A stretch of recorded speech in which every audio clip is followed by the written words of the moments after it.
2 meses después de que fallecí, a mis padres finalmente se les ocurrió que habían olvidado traerme de su viaje. Mi padre frunció el ceño con frustración. Se suponía que ella debía regresar sola. ¿De verdad tiene que hacer tanto alboroto por esto? Mi hermano, siempre engreído, abrió nuestro chat familiar y envió un emoji junto con un mensaje. Será mejor que te mueras ahí afuera. Así Scarlett y yo podremos dividir la herencia de la abuela. No hubo respuesta. Incapaz de contactarme y bajo la presión de mi abuela, mi familia se encontró a regañadientes frente a un alquiler destartalado en la ciudad. Cuando mi padre llamó, un hombre sin camisa y de aspecto juvenil abrió la puerta. ¿A quién buscan? Al verlo, la ira de mi padre se desató al instante. ¿Cuál es tu relación con mi hija? ¿Y por qué vives aquí? En ese momento, una mujer visiblemente embarazada apareció. ¿Se equivocaron de dirección? Hemos estado viviendo aquí durante 2 meses, dijo ella. La impaciencia de mi madre se encendió. Esta es la dirección que nos dio mi hija, Valentina. ¿Cómo podríamos estar equivocados? Frustrado por su negativa a escuchar, el hombre la empujó a un lado. Piérdanse. Ni siquiera saben dónde vive su propia hija y se atreven a llamarse padres. Luego, la mujer embarazada añadió. ¿Era Valentina la inquilina anterior? El propietario dijo que debía 1 mes de alquiler y que no se la podía localizar, así que nos mudamos. Justo cuando estaban a punto de marcharse enfadados, llegó el propietario. Al enterarse de que eran mis padres, inmediatamente comenzó a exigir el pago. Necesitan pagar el alquiler atrasado y sacar sus cosas de mi almacén. Está ocupando espacio. Mis padres, escépticos, lo siguieron a un trastero, así cubrieron todo. Nada había sido tocado en 2 meses. Mi padre reconoció algunas de mis prendas favoritas. Estas son definitivamente suyas. Mi madre frunció el ceño. ¿Está Valentina haciendo esto a propósito, dejando toda esta basura para que la limpiemos nosotros? El propietario espetó. No es basura, son sus pertenencias, álbumes de fotos, documentos importantes. Es una buena chica, le guardé todo a salvo. Mi madre lo despidió con un gesto y salió, asqueada por el olor a moho. Marcó mi teléfono y después de varias llamadas perdidas, dejó un mensaje de voz. Valentina, ¿ya terminaste con esta tontería? Tu padre y yo encontramos tu alquiler. Regresa inmediatamente. Su tono habitual goteaba desdén. No le sorprendió que no hubiera respondido al mensaje de Fernando. Después de todo, mi hermanito y yo nos habíamos convertido en enemigos gracias a Sofía, nuestra hermana mayor, y su interminable manipulación. Cuando llegaron a casa, mi madre llamó a mi abuela. Mamá, ¿qué tiene de especial esa chica desagradecida? Deja todo a Sofía y Fernando. ¿Por qué molestarse con Valentina? Mi espíritu flotaba cerca, incapaz de reprimir una risa amarga. Yo era su única hija biológica. ¿Por qué me odiaba tanto? Mi abuela, furiosa, luchó por recuperar el aliento. No he sabido de ella en 2 meses. Estaba preocupada. Todavía no puedo localizarla. Deben haberla intimidado. Ella vive con ustedes, ¿no? Pónganmela al teléfono ahora mismo. Mi madre dudó y miró a mi padre. 2 meses atrás, a Fernando se le ocurrió la idea de ir de campamento al Valle Salvaje Restringido. Yo me había tomado un tiempo libre del trabajo, ansiosa por convivir con ellos a pesar de los riesgos. Pero luego Sofía se cayó al agua. Tan pronto como la sacaron, me acusó de empujarla. Mi madre me abofeteó repetidamente sin dejarme explicar. Me dejaron allí en la naturaleza. Pocos sabían que nunca salí de allí. Después de 2 meses de silencio, todavía no se habían dado cuenta de la verdad. Mi madre le dijo tranquilamente a mi abuela: es su culpa, es desobediente, celosa, y no se lleva bien con sus hermanos. ¿Quién sabe a dónde se habrá ido ahora? ¿Cuándo dejó de ser indiferente y empezó a tratarme como un monstruo? Había pasado toda mi vida tratando de ganarme su amor, incluso una simple mirada. Vivía por los raros momentos en que, sin Sofía y Fernando cerca, se veían obligados a reconocerme, pero ahora ya no necesitaba sus migajas de afecto. Por teléfono, mi abuela declaró: si no veo a Valentina pronto, donaré toda mi fortuna a la caridad. Luego colgó furiosa. El rostro de mi madre se oscureció. Esa chica desagradecida se está escondiendo a propósito. ¿Cree que no podemos sobrevivir sin ella? Veamos cuánto tiempo lo mantiene. Fernando bajó las escaleras al escuchar sus comentarios enojados. Dijo: no se preocupen, mamá y papá. Valentina es la que más se preocupa por la abuela. Definitivamente aparecerá para su fiesta de cumpleaños. Su confianza los tranquilizó. Fernando tomó el control remoto para ver el partido, pero accidentalmente cambió a las noticias locales. Apareció un titular impactante. Cuerpo descubierto por turista en el área del Valle Salvaje. Se cerrará indefinidamente. El presentador instó a los espectadores a mantenerse alejados de la zona peligrosa. Fernando se enderezó, con incredulidad en su rostro. ¿De verdad van a cerrar el Valle Salvaje? Luego saltó del sofá y se rió. Esto es increíble. Ese viaje de campamento que hicimos es legendario. Ahora no puedo esperar para contárselo a mis compañeros de clase. Estarán tan celosos. La expresión de mi madre se relajó lentamente. Más tarde, sentada en la cama, tomó su teléfono y abrió nuestro chat. Mantuvo presionado el botón para grabar un mensaje de voz. Valentina, vuelve a casa mañana y te dejaré mudarte de nuevo. Si sigues escondiéndote, juro que te cortaré. Ella sabía que yo siempre había anhelado su aprobación. ¿Esa amenaza siempre era suficiente para hacerme volver? Desesperada por arreglar las cosas, pero ya no. Ella ya no tenía poder sobre mí porque yo había estado muerta durante 2 meses. Al día siguiente, todavía no había noticias mías. Mi abuela apareció temprano en su puerta. Desde mi muerte había anhelado volver a verla, pero mi espíritu estaba atrapado cerca de mi madre, incapaz de abandonar su presencia. Hizo que mi fallecimiento se sintiera menos solitario. Intenté alcanzarla, tocarla, pero Fernando se adelantó primero. ¡Abuela!, gritó abrazándola. A lo largo de los años, Fernando la había encantado con una falsa dulzura, a menudo usándome como puente. A pesar de la falta de lazos de sangre, ella lo había aceptado por completo. Ella sonrió y lo sentó a su lado. «Mírate, sigues siendo ruidoso, incluso como un hombre adulto. ¿Dónde está tu hermana, Sofía?», preguntó. Sofía salió corriendo inmediatamente. «Abuela, estás aquí», pero la calidez de mi abuela se desvaneció. Ofreció un frío asentimiento, sin ningún entusiasmo. Mi madre frunció el ceño.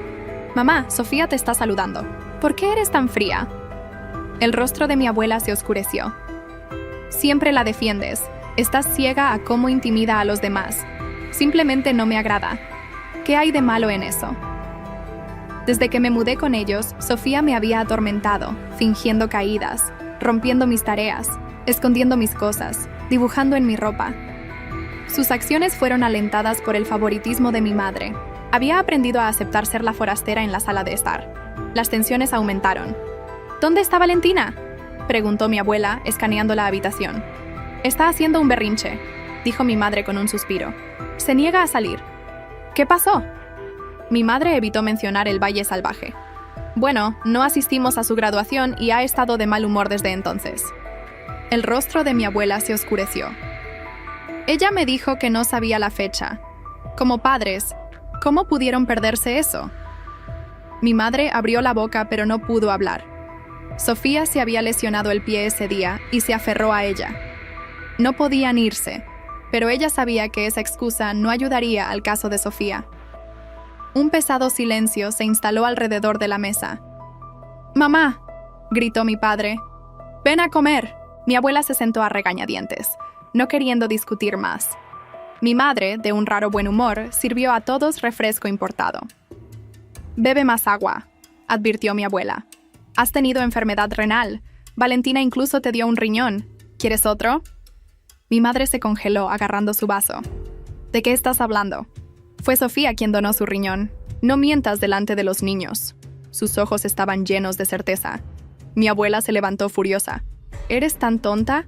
Te dije que no confiaras en esa chica desagradecida. Mira lo que te ha hecho creer». Años atrás, cuando mi madre estaba enferma, yo había donado anónimamente mi riñón. Mi abuela sabía que era yo. Le había rogado que lo mantuviera en secreto. Quería que su amor fuera genuino, no impulsado por la culpa de haber separado a mis padres hace mucho tiempo.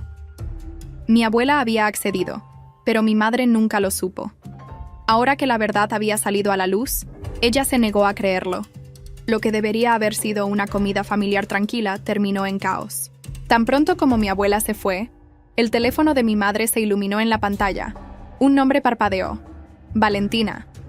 El teléfono se le resbaló de la mano a mi madre por una fracción de segundo. El tiempo pareció congelarse.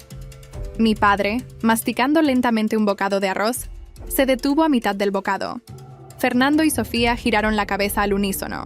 El nombre Valentina brilló en la pantalla del teléfono como una acusación, como el eco de un fantasma que se negaba a permanecer enterrado. ¿Es esto algún tipo de broma?, preguntó mi madre con la voz temblorosa, no de dolor, no de miedo, sino de irritación. Sus dedos se movieron vacilantes hacia el dispositivo como si pudiera morderla. Fernando lo arrebató antes de que ella pudiera alcanzarlo. «Es un mensaje», dijo, entrecerrando los ojos en la pantalla. «Del número de Valentina». Puso el mensaje de voz en voz alta. Al principio solo había estática. Luego un leve susurro como el viento rozando hojas secas y luego silencio. Todos se inclinaron. Luego vino el sonido inconfundible de mi voz. «Abuela, te extraño». Fue solo eso. Solo 7 palabras. Tranquilas, suaves, sin prisas. Pero el efecto fue nuclear. Los ojos de mi abuela se abrieron. Sus manos volaron a su boca como para contener el grito que amenazaba con escapar. Mi madre, pálida como la tiza, le arrebató el teléfono. Esto es falso. Alguien está falsificando su voz. Probablemente una de esas aplicaciones de IA, esos deepfakes. Pero el quiebre en su voz delató su incredulidad. Mi padre, siempre escéptico, se burló. ¿Crees que Valentina sabría cómo hacer una acrobacia como esta? Ni siquiera pudo configurar los controles parentales del televisor. Exacto, intervino Fernando, entrecerrando los ojos. Esto es espeluznante, como si ella nos estuviera, ya sabes, observando, tratando de asustarnos. Sofía, que había estado inusualmente callada hasta entonces, añadió en voz baja. O tal vez alguien más tiene su teléfono. Mi abuela se puso de pie, su postura rígida y majestuosa. No sé qué fue eso, pero lo averiguaré. Si Valentina está viva y en problemas, la traeré a casa yo misma. Y si está muerta, me aseguraré de que sea recordada con amor, no con vergüenza. Mi madre puso los ojos en blanco, pero no dijo nada. Esa noche, después de que la abuela se fue, la atmósfera en la casa era pesada. Nadie hablaba mucho. Incluso Fernando mantuvo el volumen bajo en sus videojuegos. Mi madre se ocupó de organizar los cajones de la cocina como si clasificar los cubiertos pudiera reorganizar la verdad. Pero mi padre se puso más ansioso con el paso de las horas.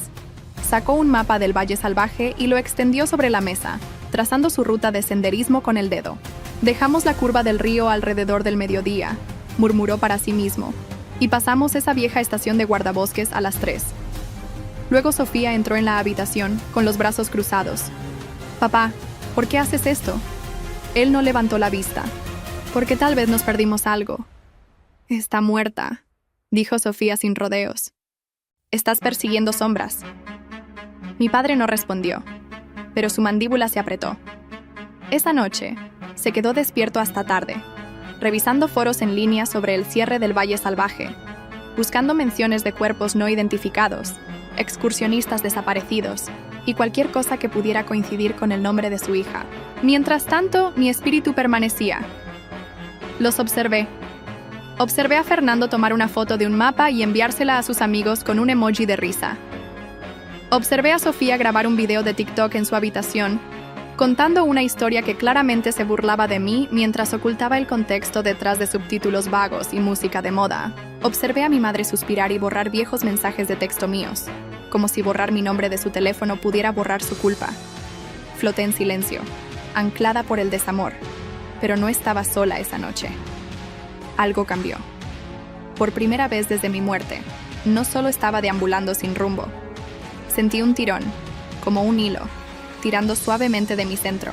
Me sacó de la casa por calles oscuras, pasando por tiendas con letreros de neón parpadeantes y callejones llenos de un suave zumbido de ciudades dormidas. Me llevó a un edificio viejo y olvidado, con hiedra trepando por sus ladrillos y pintura descascarándose como piel quemada por el sol.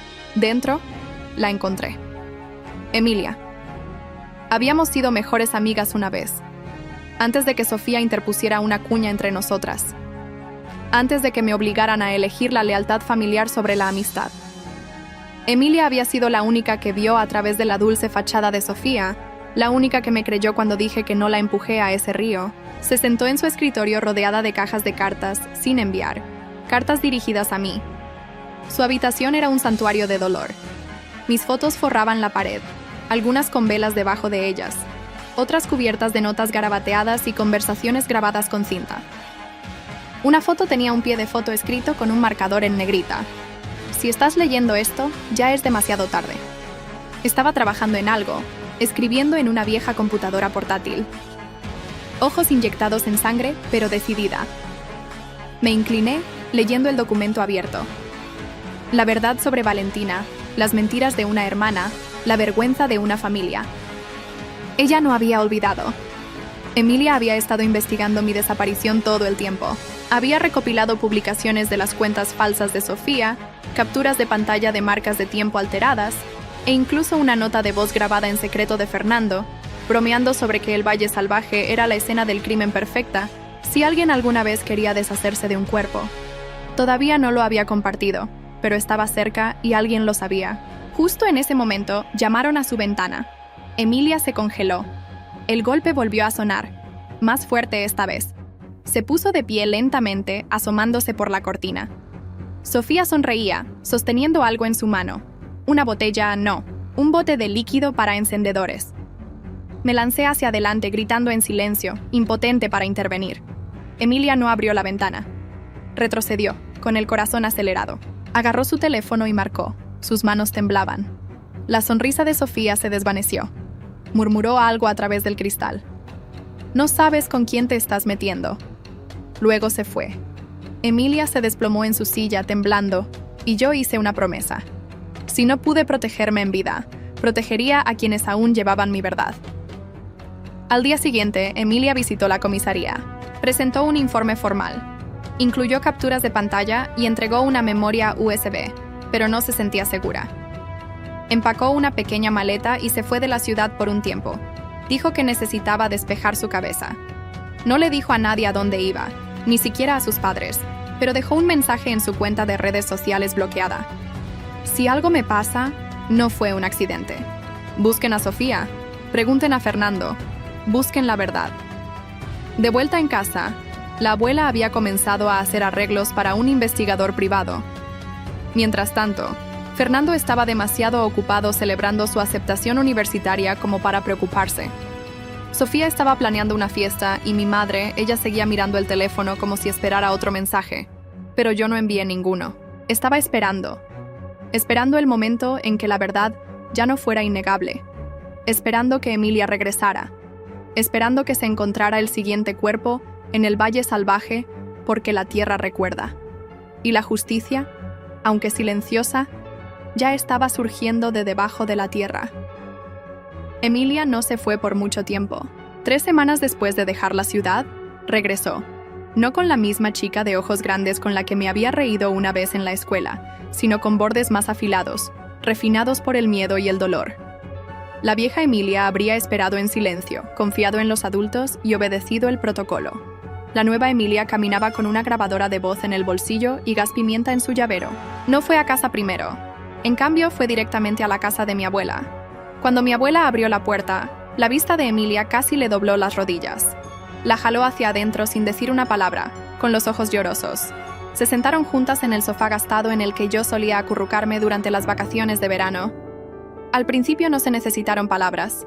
El dolor entre ellas era suficiente para llenar la habitación. No creo que Valentina se escapara, dijo Emilia finalmente, con voz firme pero suave. Creo que se ha ido, y creo que su familia sabe más de lo que ha admitido. Los ojos de la abuela se entrecerraron. Han estado escondiendo algo. Lo he sabido desde el día en que su madre dijo que estaba de mal humor después de la graduación. Valentina no era una niña. No se ponía de mal humor. Desapareció. Emilia sacó una memoria USB del bolsillo de su abrigo y se la entregó. Estas son mis copias de seguridad. Capturas de pantalla de mensajes de texto, una línea de tiempo que he reconstruido y una grabación de voz de Fernando presumiendo del Valle Salvaje. Mi abuela sostuvo la memoria USB delicadamente como si fuera una reliquia. Estás haciendo lo que yo debería haber hecho, susurró. Estás luchando por ella. No pude salvarla, dijo Emilia, pero puedo evitar que la entierren 2 veces. Mientras tanto, en la casa de mis padres, el ambiente había cambiado. Mi madre había dejado de hacer comentarios pasivos sobre mí. Ya no me llamaba por teléfono por la noche. No revisaba mi habitación. Era como si hubiera borrado mi existencia de las paredes. Sofía continuó publicando fotos curadas de su vida, almuerzos con amigos, citas para las uñas, citas inspiradoras sobre cortar a la gente negativa, como si no fuera la arquitecta de mi borrado. Fernando, por otro lado, se había vuelto más errático, paranoico. Comenzó a cerrar la puerta de su habitación con llave, mirando por encima del hombro y murmurando por lo bajo. Una noche se despertó de una pesadilla, empapado en sudor. «Está volviendo», susurró. «La vi». «¿De qué estás hablando?», espetó mi madre mientras irrumpía en su habitación. «¿Quién está volviendo?». Fernando no respondió. Sus ojos estaban vidriosos, atormentados. Esa noche, tomó todo su equipo de campamento y lo quemó en el patio trasero. Sofía miró desde la ventana y puso los ojos en blanco. Demasiado dramático, pero yo también estaba allí.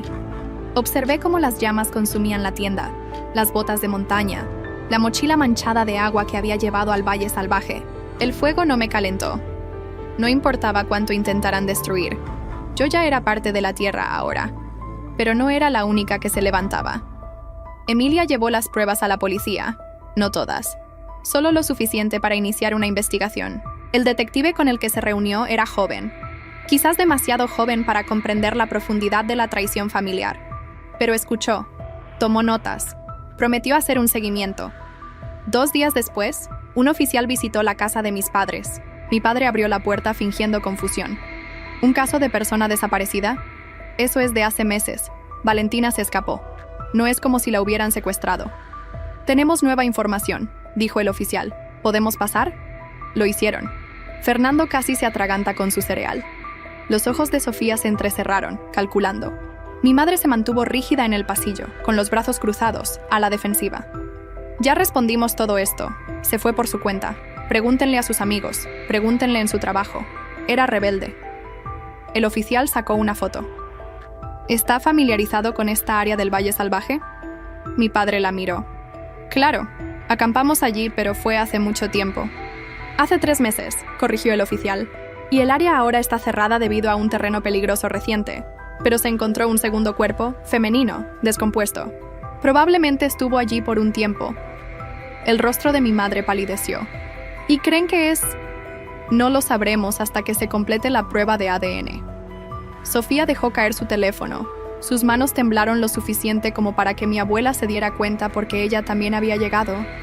Se paró en la puerta detrás de los oficiales, en silencio, observando los rostros de todos. Cuando mi madre la vio, las máscaras se cayeron. ¿Las trajiste aquí? No, dijo la abuela con frialdad. Vinieron porque alguien finalmente escuchó. Tú nunca lo hiciste. Sofía intentó recuperar el control. Esto es ridículo. Valentina probablemente estaba tratando de manipularnos para que nos sintiéramos culpables. Y ahora todos están cayendo en su juego. La habitación quedó en silencio. Luego el oficial añadió: también encontramos manchas de sangre en las rocas cerca del río. Sangre humana. Coincidencia parcial con la persona desaparecida. El tazón de cereal de Fernando se le cayó de la mano y se hizo añicos. Sofía susurró algo por lo bajo. Mi madre se sentó. Pero mi abuela se mantuvo más alta que nunca. Durante la semana siguiente, la policía regresó una y otra vez. Registraron la habitación de Fernando. Interrogaron a Sofía. Sacaron registros telefónicos. Mi madre negó todo. Fernando se quebró primero. No había querido que pasara nada. Juró que fue Sofía quien le gritó a Valentina. Sofía quien la empujó cuando nadie miraba. Ni siquiera lo vi pasar. Solo escuché el chapoteo. Ella gritó pidiendo ayuda, dijo una vez en una grabación. Pero Sofía dijo que no entrara. Dijo que parecería que éramos culpables. Sofía lo negó todo. Llamó a Fernando inestable. Lo acusó de inventar mentiras debido a su propia culpa. Ha estado usando mi maquillaje, añadió con frialdad, tratando de humillarlo para que se callara. Pero la evidencia se estaba acumulando. Luego llegaron los resultados de ADN. El cuerpo era mío. Valentina Evelyn Morales, 21 años. Mi abuela se derrumbó en la estación cuando se lo dijeron, pero pidió verme incluso en la muerte. Quería verme. El detective fue lo suficientemente amable como para permitirle un momento con los restos, solo un mechón de cabello, solo el collar que siempre usaba. Sus dedos temblaron mientras sostenía la cadena rota. Lo siento, susurró. Debí haberte protegido. Ella organizó un funeral privado. Fernando no asistió. Sofía no fue invitada. Mi madre llegó tarde y no habló, pero mi historia no terminó ahí. 2 semanas después del funeral, Emilia publicó todo. La entrada del blog titulada "La chica que olvidaron" se volvió viral de la noche a la mañana. Capturas de pantalla, clips de audio, el informe policial, las fotos del funeral, el emotivo video de mi abuela sosteniendo el collar, el último mensaje de voz de mi teléfono. La gente compartió sus propias historias en los comentarios sobre ser chivos expiatorios en sus familias, sobre ser los olvidados, sobre sobrevivir cuando nadie más les creía. Las donaciones llegaron para apoyar un fondo de becas a mi nombre. El hashtag Justicia para Valentina fue tendencia durante 5 días. Sofía intentó eliminar sus cuentas. No funcionó. Internet nunca olvida. Fernando abandonó la universidad. La última vez que supe, estaba trabajando de noche en una gasolinera en otro estado, con los ojos siempre fijos en la puerta. Mi madre, ella todavía camina por la casa por la noche, deteniéndose frente a mi habitación vacía. Soy el silencio en sus paredes, el fantasma en sus espejos. Soy el dolor que no puede nombrar. En cuanto a Emilia, ella siguió adelante. Fundó una organización para niñas como yo. Las borradas, las ignoradas, las abandonadas. Visita a mi abuela todas las semanas, y a veces cuando está sola en su habitación, habla al aire. Valentina, dice suavemente, espero que lo veas. Espero que sepas que nunca dejé de buscar. Lo hago porque sigo aquí. No como un susurro del pasado, sino como el ajuste de cuentas que nunca vieron venir. La verdad había salido a la luz, pero la justicia, la verdadera justicia, avanzaba lentamente. Después de la exposición de Emilia, el mundo conoció mi nombre por una vez. No era invisible. No era la hija olvidada, la hermana ignorada, la carga. Era Valentina Morales. Y por primera vez en mi vida, o en mi más allá, la gente decía mi nombre con reverencia en lugar de molestia. Pero dentro de la casa donde solía vivir, las cosas se estaban desmoronando. Mi madre se volvió más silenciosa cada día. Dejó de discutir, dejó de gritar. En cambio, miraba por la ventana de la cocina durante horas. Ya no cocinaba. La nevera estaba llena de comida caducada. Mantuvo las cortinas corridas, y cuando alguien llamaba a la puerta, no respondía a menos que dijeran su nombre. Se negó a hablar de mí, ni a Sofía, ni a Fernando, ni siquiera a los periodistas que merodeaban cerca de la entrada. Los llamó buitres y les cerró la puerta en la cara, pero no pudo cerrar el pasado. Yo estaba en todas partes. Mis dibujos de la infancia, guardados durante mucho tiempo en cajas, reaparecieron misteriosamente en el pasillo. Un medallón con mi foto, guardado desde hacía mucho tiempo en un cajón olvidado, volvió a su mesita de noche. Incluso la foto familiar enmarcada que guardaba en la sala de estar, una vez cuidadosamente editada para recortarme, fue reemplazada por la original. Sofía acusó a la abuela. Fernando culpó a Emilia, pero ninguno de ellos había tocado la foto. Y a altas horas de la noche, mi madre se despertaba con el sonido de la música sonando débilmente. Mi vieja lista de reproducción. Canciones de las que solía burlarse. Canciones que yo tarareaba en voz baja en el asiento trasero del coche, esperando que algún día preguntara qué estaba escuchando. Nunca lo hizo. Ahora resonaban en el silencio de su casa, como nanas de una hija que nunca quiso entender. Fernando se estaba desmoronando más rápido. La culpa había roto algo dentro de él, y comenzó a hablar al aire como si pudiera escucharlo. No quise hacerlo, murmuró frente al espejo una noche. No pensé que realmente se ahogaría. Comenzó a verme en todas partes, en los reflejos, en los sueños, en el borde de su visión periférica. Le dijo a Sofía una vez que vio mi sombra moverse por el pasillo. Ella se rió y le dijo que dejara de ver películas de terror. Pero él no mentía. Yo estaba allí, no como venganza, sino como consecuencia. Sofía era la única que seguía intentando salvar su reputación. Sus cuentas de redes sociales se hicieron privadas por un tiempo, pero cuando el ruido disminuyó, resurgió, esta vez presentándose como una sobreviviente de una complicada tragedia familiar. Comenzó a publicar subtítulos vagos sobre el dolor, la curación y el crecimiento. La gente la vio a través de ella. Sus seguidores disminuyeron. Los patrocinadores la abandonaron. Viejos compañeros de clase publicaron capturas de pantalla de ella, burlándose de mí en chats grupales.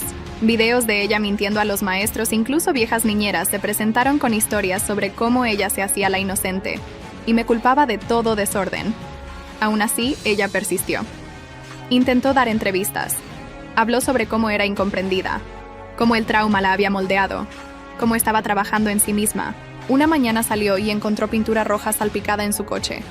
3 palabras estaban garabateadas en el parabrisas. Ella dijo la verdad.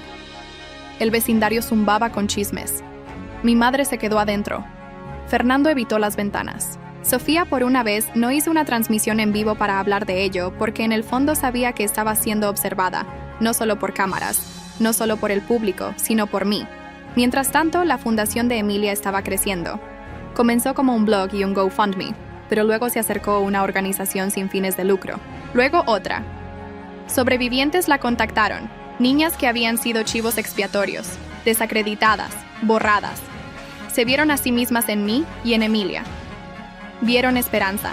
La fundación se llamó El Hilo Invisible, porque, como explicó Emilia en su discurso de lanzamiento, incluso cuando el mundo intenta cortarte, siempre hay un hilo que nos conecta con alguien que recuerda, alguien que se niega a dejarte en el olvido. La abuela fue la primera donante. Dio todo. Vendió las joyas que había planeado dejar a Fernando y Sofía. Vendió una vieja reliquia familiar que le había prometido a mi madre. Incluso cobró una póliza de jubilación anticipadamente. Este dinero se desperdicia en personas que no valoran la vida, dijo. Que vaya a quienes aún tienen la oportunidad de sobrevivir a la suya. La gente aplaudió. Mi madre lo llamó traición, pero la verdad era libertad. Por esta época, la investigación cambió. Al principio, la policía creyó que fue un accidente trágico, sin testigos, sin señales de juego sucio, un cuerpo arrastrado río abajo, una familia que entró en pánico. Pero luego llegó el informe forense. Mi muñeca se había roto, se partió antes de que me ahogara. Había marcas de uñas en mis brazos, moretones en mi cuello. No fue solo un accidente, fue un ataque. El fiscal reabrió el caso. Fernando fue llamado nuevamente para ser interrogado. Su coartada comenzó a desmoronarse. Había mentido sobre la hora exacta del incidente. Había afirmado que Sofía no estaba cerca del río cuando caí, pero ahora los datos de GPS de sus teléfonos contaban una historia diferente. Sofía había borrado los suyos, Fernando no. Coincidieron. Ambos habían estado justo a mi lado. Fernando intentó llegar a un acuerdo. A cambio de inmunidad, contó la historia completa. Comenzó con un desafío. Sofía me acusó de arruinar sus sandalias, algo trivial y absurdo. Cuando lo negué, me acusó de estar celosa. Sabía qué decir para tocar mis puntos débiles. Siempre lo había sabido. Le dije que madurara. Fernando, atrapado en el medio como de costumbre, se rió. Fue entonces cuando ella me empujó. Me resbalé en las rocas mojadas. Grité. Intenté agarrar a Fernando. Sofía lo apartó. Luego se quedó allí y observó cómo el río me arrastraba. ¡Fernando!, gritó Sofía. Le dijo que se callara. Las lágrimas no la traerán de vuelta, dijo. Esa declaración apareció en el informe oficial. Se hizo pública y el mundo cambió de nuevo. Sofía fue arrestada, acusada de homicidio involuntario y obstrucción de la justicia. Fernando se libró de los cargos penales, pero se le ordenó completar asesoramiento obligatorio y servicio comunitario, a través de la fundación El Hilo Invisible. La abuela insistió. Quiero que mire a esas chicas a los ojos, dijo, y tal vez entonces entienda lo que significa destruir una vida. Mi madre, ella se retiró por completo. Se negó a asistir a las audiencias, se negó a comentar. Se negó a firmar los formularios de liberación para donar mis pertenencias restantes. La abuela firmó en su lugar. Le dio mis diarios a Emilia. Se quedó con una foto para ella, la que tenía 6 años, sin los dientes delanteros, sosteniendo una margarita marchita que había recogido solo para ella. La guardó en su cartera. Ojalá pudiera decir que Sofía confesó que sintió remordimiento, pero incluso en la corte, puso los ojos en blanco. Afirmó que no había tenido la intención de lastimarme, que solo fue una discusión. Lo dijo con la misma suficiencia que usaba en los debates de la escuela secundaria, pero esta vez nadie aplaudió. Esta vez el juez no le otorgó puntos por confianza. La sentenció a 5 años. No lo suficiente, pero era algo. Fernando no le habló después de la sentencia. Salió de la sala del tribunal sin mirar atrás. Mi madre no estaba allí. Tampoco Emilia, porque estaba organizando una vigilia comunitaria esa noche. 100 personas se reunieron en el parque donde solía jugar de niña. Encendieron velas, leyeron pasajes de mi diario, contaron historias sobre las chicas tranquilas, las chicas amables, las chicas olvidadas que eran más fuertes que cualquiera que yo haya conocido. Y Emilia se paró debajo del roble donde una vez grabé mis iniciales y dijo: ella merecía más que el silencio. Merecía más que las sombras. Valentina no era un fantasma, era una persona. Y la recordaremos como tal. Cantaron después una canción que yo solía tararear cuando no podía dormir. La abuela también cantó. Su voz temblaba, pero era clara. Y en algún lugar entre el último verso y la oración final, sentí que algo cambiaba. El tirón, el hilo, el nudo final en mi corazón se aflojó. No porque fuera vengada, sino porque fui recordada. Esa noche, mi madre se sentó sola en su casa oscura, mirando un sobre sin abrir. Estaba dirigido con mi letra. Lo había ignorado durante meses. Ahora, lo abrió. Dentro había una sola hoja de papel. Decía: si estás leyendo esto, ya me he ido, pero quiero que sepas que pasé toda mi vida tratando de ser vista, y ahora que lo soy, finalmente me siento libre. Ella no lloró, pero sus manos temblaron, y por primera vez desde mi muerte, susurró mi nombre, Valentina. Lo dijo como una oración, como una disculpa, como un adiós. Después de la sentencia, el mundo siguió adelante. Al menos así parecía en la superficie. Los titulares se desvanecieron. El hashtag dejó de ser tendencia. La gente dejó de compartir fotos mías. Las velas de la vigilia se quemaron hasta convertirse en restos de cera y fueron arrastradas por el viento de la mañana. Pero debajo de esa quietud, una corriente más profunda se agitó. Sofía se fue a cumplir su condena en una instalación de mínima seguridad donde todavía se hacía la víctima. Por lo que Emilia escuchó a través de un contacto de un periodista, lo llamó un retiro de bienestar con cercas. Le habían dado un trabajo en la cocina donde continuó quejándose de que la estaban castigando por ser incomprendida. Fernando regresó a casa brevemente, pero nada era igual. Ya no llamaba a nuestra madre mamá. No la miraba a los ojos. No se reía como antes. Y el chico que una vez se jactó de las aventuras familiares, ahora caminaba con los hombros caídos y los auriculares siempre puestos. Intentó cumplir con su obligación con la fundación, pero estaba claro que cada momento entre sobrevivientes lo hacía retorcerse. Las chicas no tenían miedo de hacer preguntas. ¿Qué hiciste? ¿Por qué no la salvaste? ¿Habrías mentido si hubiera sido tu hermano en lugar de tu hermana? Fernando nunca tuvo respuestas. Simplemente se sentaba allí con la cabeza gacha, absorbiendo el peso de lo que había sido parte. Emilia intentó ayudarlo. Le ofreció espacio para escribir, para hablar.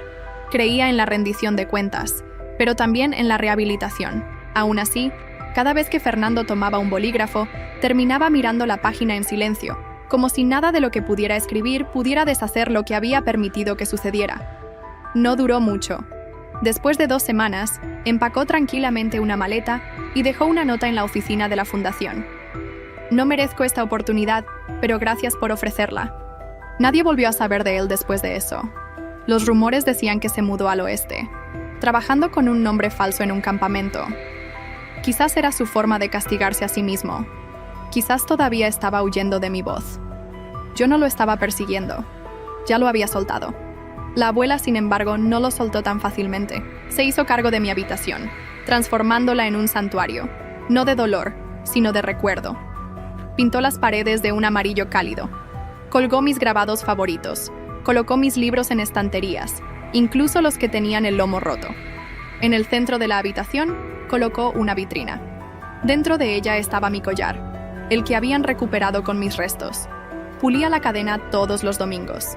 No es para exhibir, le dijo a Emilia una tarde. Es para recordarme que incluso la cosa más pequeña y frágil puede soportar el peso de una vida. Se unió a la junta directiva de El Hilo Invisible y comenzó a hablar en eventos. Su presencia atrajo la atención, no solo por su edad, sino por su convicción. Contó mi historia sin temblar. Denunció la negligencia cuando la vio y nunca dejó que nadie olvidara lo que había sucedido. En una conferencia, una mujer se le acercó llorando. Mi hija se llamaba Raquel, dijo. La historia de su nieta me dio el coraje para hablar. Gracias por mantener viva su memoria. Esa noche, mi abuela se sentó sola en el porche y susurró a las estrellas. Espero que veas esto, Valentina. Espero que sepas lo que empezaste. Lo hice. En cuanto a Emilia, ya no era solo una amiga. Se convirtió en una voz. No la más fuerte, pero la más constante. Habló en paneles, escribió ensayos, fue mentora de niñas que habían sido expulsadas por sus familias. Nunca sensacionalizó mi muerte. En cambio, contó la historia llanamente de una niña que fracasó, no por una decisión, sino por toda una vida de no ser escuchada. Visitaba mi tumba todos los meses, no por obligación, sino por ritual. Traía lilas frescas, mis favoritas, y leía pasajes de su diario, no para mí, sino para ella. Le ayudaba a sanar, le ayudaba a recordar quién era antes de que la culpa y el dolor la reescribieran. Un día llegó con noticias. «Están creando una beca a tu nombre», susurró, arrodillándose junto a la piedra. «Matrícula completa para chicas que quieran estudiar psicología o trabajo social. Chicas que quieran asegurarse de que nadie como tú sea ignorado de nuevo». Ella sonrió quitando las hojas de la piedra. Creo que estarías orgullosa. Lo estaba. Y sin embargo, no todo era paz. Todavía no, porque mi madre seguía ahogándose. Se negó a asistir a cualquiera de los eventos. Cuando la gente mencionaba mi nombre, cambiaba de tema. Cuando el juicio de Sofía se transmitía en las noticias, apagaba el televisor. Fregaba las paredes de nuestra casa como si la memoria misma pudiera ser blanqueada. Pero la memoria no vive en el polvo, vive en el silencio, en habitaciones que solían resonar con voces que nunca volverán. Dejó de contestar llamadas telefónicas, cerró las persianas permanentemente, dejó que el correo se acumulara hasta que el buzón se desbordó. La asociación de propietarios emitió advertencias. Ella las ignoró. Un día, un vecino llamó y la encontró sentada en el suelo de la cocina rodeada de fotografías trituradas. Mis fotos. Todas hechas pedazos, esparcidas como confeti por las baldosas. No sabía, se repetía. No sabía, pero sí sabía. Simplemente no le importó mirar más a fondo, no hasta que fue demasiado tarde. Después de eso, fue ingresada para observación, diagnosticada con trastorno depresivo grave, con signos de disociación. Fue puesta bajo atención psiquiátrica durante 6 semanas. Durante ese tiempo, la abuela la visitó una vez. Al principio no hablaron. Luego mi madre finalmente la miró y preguntó: ¿por qué te amaba más a ti? La abuela no respondió de inmediato. Se puso de pie, caminó hacia la ventana y la abrió, dejando entrar la luz. No lo hizo, dijo la abuela suavemente. Simplemente dejó de esperar que la amaras de vuelta. Eso rompió algo en mi madre, algo que quizás necesitaba romperse. Fue dada de alta discretamente, sin cámaras, sin declaraciones.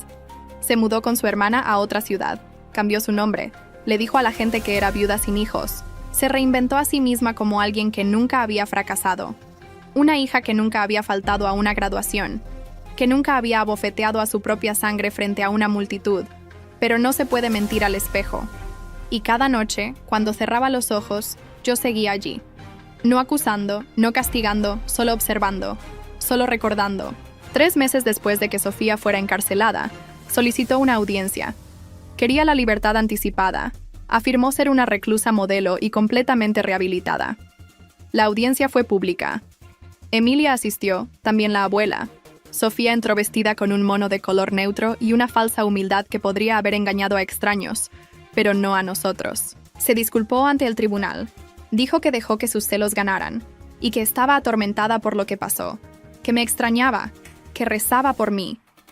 Emilia se puso de pie y dio una declaración de impacto de la víctima. Ella nunca extrañó a Valentina, dijo Emilia. Extrañaba tener a alguien a quien atormentar. No está atormentada, está inconveniente. La solicitud de Sofía fue denegada.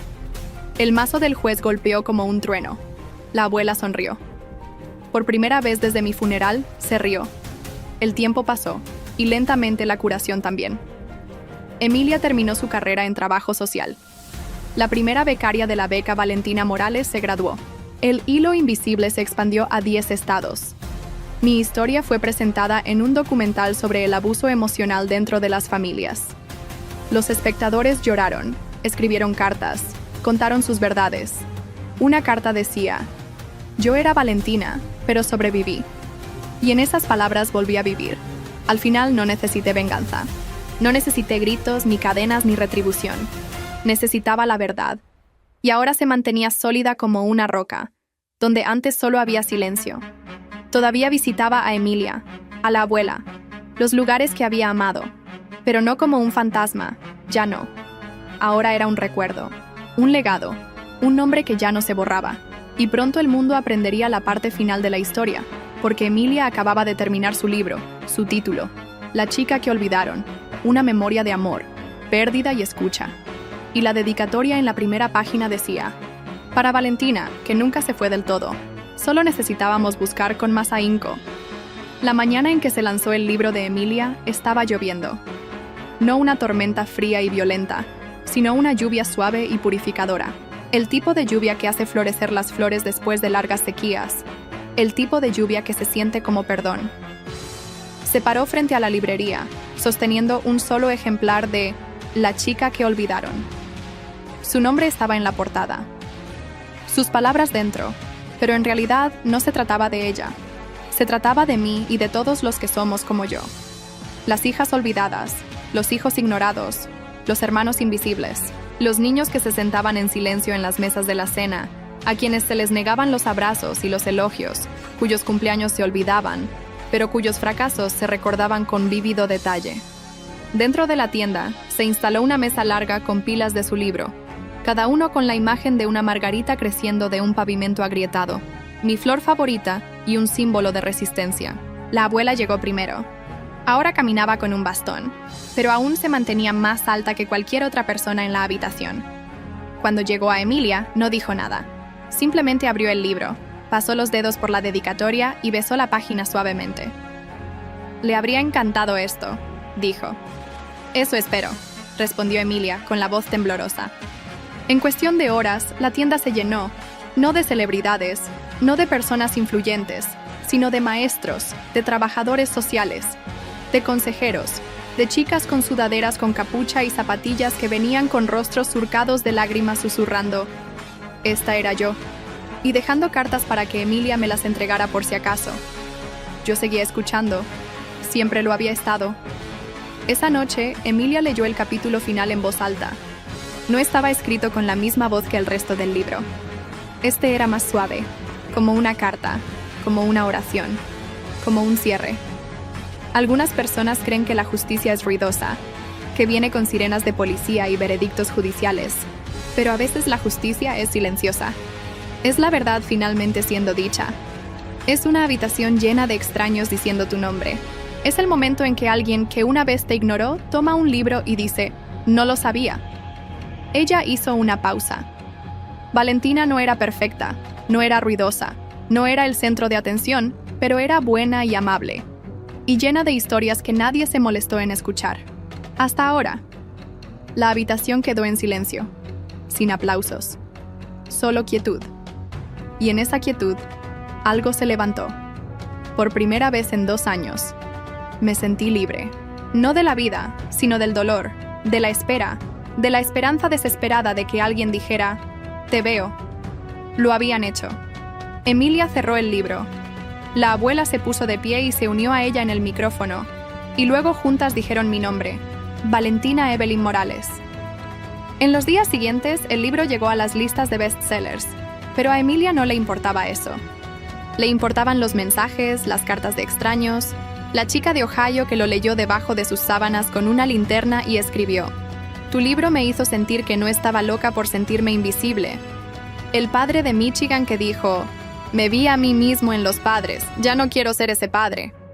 La maestra de Brasil que lo hizo traducir y lo usó como plan de estudios en su aula. Emilia imprimió cada carta. No las enmarcó, no las publicó en línea. Las guardó en una caja, la misma caja donde había guardado mis tarjetas de cumpleaños, nuestras viejas fotos escolares y la pulsera de papel del último concierto al que fuimos juntas. «No necesito un trofeo», dijo una vez. «Solo necesito saber que ella importaba». Ella sí importaba. Sofía fue liberada después de cumplir 4 años y medio. No hubo fiesta de bienvenida, ni multitud, ni globos. Solo un taxi que se detuvo en la acera y un viaje silencioso a un apartamento que había alquilado con un nombre diferente. Solicitó empleos, pero fue rechazada repetidamente. Su reputación la seguía a todas partes. Algunos decían que la reconocían del libro. Otros simplemente se sentían incómodos. Una vez llamó a Emilia. Emilia no contestó. El mensaje de voz fue así. Leí el libro. Sé lo que hice, pero yo también era solo una niña. Esa no soy yo ahora. Solo quería que lo supieras. Emilia lo borró, no por ira, sino porque no necesitaba las palabras de Sofía para validar la verdad. Ese capítulo estaba cerrado. Fernando nunca regresó. Años más tarde, alguien lo vio en Oregón trabajando en el mantenimiento de un albergue de senderismo. No hablaba mucho. Usaba un nombre diferente, vestía mangas largas incluso en verano. Una chica del albergue le preguntó una vez si tenía hermanos. Él dijo que no, pero cuando vio la pila de libros que guardaba junto a su cama, notó que un ejemplar era diferente, gastado, con las esquinas dobladas. La chica que olvidaron. Fernando había subrayado una línea en tinta roja. Observar y no hacer nada no es inocencia, es crueldad silenciosa. Nunca le dijo a nadie por qué, pero a veces cuando llegaban las tormentas, se sentaba junto al fuego y susurraba un nombre, Valentina. Y luego no decía nada más. En cuanto a mi madre, nunca volvió a cambiarse el nombre. Vivió tranquilamente en una ciudad lejos de donde crecimos. Trabajó en una pequeña librería y le dijo a la gente que su hija había fallecido de una enfermedad. Nunca se volvió a casar, nunca tuvo más hijos. A veces salía a caminar al anochecer, a veces se quedaba quieta. Cuando florecían las lilas, a veces soñaba con una niña con un collar roto y ojos suaves esperando junto a un río que nunca dejaba de fluir. Y una vez al año, sin decirle a nadie, enviaba un cheque a la Fundación El Hilo Invisible, sin dirección de remitente, sin nota, solo un cheque y un nombre escrito con letra temblorosa para Valentina. En el 5º aniversario de mi muerte, Emilia y la abuela visitaron el parque. El mismo roble seguía fuerte. El banco debajo de él había sido reemplazado. Se había instalado una pequeña placa. Decía, en memoria de Valentina E. Morales, no fuiste olvidada, fuiste encontrada, eres amada. Emilia se sentó en silencio, pasando los dedos por las letras. ¿La sientes?, preguntó la abuela. Emilia asintió. Siempre, y lo hizo. En cada historia que contó, en cada chica que se defendió, en cada momento en que alguien eligió la verdad sobre la comodidad, en cada victoria silenciosa. Porque nunca fui el fantasma que pensaron. Fui la chispa, el eco, el recordatorio de que el silencio nunca es seguridad y que incluso los olvidados pueden encender un fuego que nunca muere. Así que este es el final, no de mi historia, sino de mi silencio. Gracias por escucharme, por recordarme, por decir mi nombre. Yo fui Valentina Evelyn Morales y yo importé.